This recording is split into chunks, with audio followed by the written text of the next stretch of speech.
আসসালামু আলাইকুম, সবাই কেমন আছেন? আজকে আপনাদের আমি আমড়া দিয়ে জুস বানিয়ে দেখাবো। এই গরমে আমড়ার জুস খেতে খুবই মজা লাগে। আপনারা অবশ্যই বাসায় বানিয়ে খাবেন।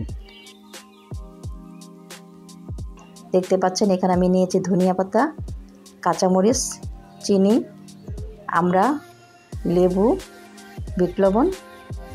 এখন আমড়াগুলি আমি খুব ভালো করে কেটে ধুয়ে নিয়েছি। দেখতে পাচ্ছেন আমি কিভাবে কেটেছি। এখন এখানে আমি একটা ব্লেন্ডার জার নিয়েছি, আমড়াগুলি দিয়ে দেব। এখানে আমি 4টা আমড়া ব্যবহার করেছি।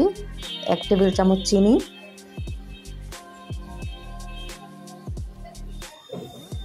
হাফ চামচ লবণ, বিট লবণ,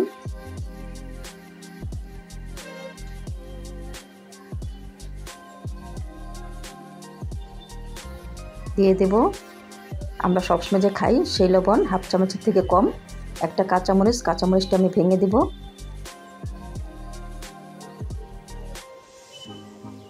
দিয়ে দেব ধনিয়া পাতাটা আমার প্রয়োজন করা ছিল। দিয়ে দেব 2 টুকরা লেবুর রস, আর দিয়ে দেব 1 গ্লাস পানি। এখন আমি খুব ভালো করে ব্লেন্ড করে নেব। এখন আমড়ার সিজন, আপনারা সবাই অবশ্যই আমড়ার জুস বানিয়ে খাবেন। এখন আমি ব্লেন্ড করে নিয়েছি। এখানে আমি একটা ছাঁকনি নিয়েছি। এখন আমি একটু ছেঁকে নেব। ছেঁকে আমড়ার জুসটা বের করে নেব।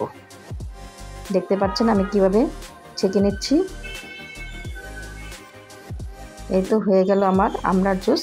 এখন আপনাদের আমি একটি গ্লাসে ঢেলে পরিবেশন করে দেখাচ্ছি। আমার ভিডিওটা যদি ভালো লাগে আমার চ্যানেলটা সাবস্ক্রাইব করবেন, পাশে থাকা বেল আইকনটি ক্লিক করে রাখবেন। ধন্যবাদ সবাইকে এতক্ষণ পাশে থাকার জন্য।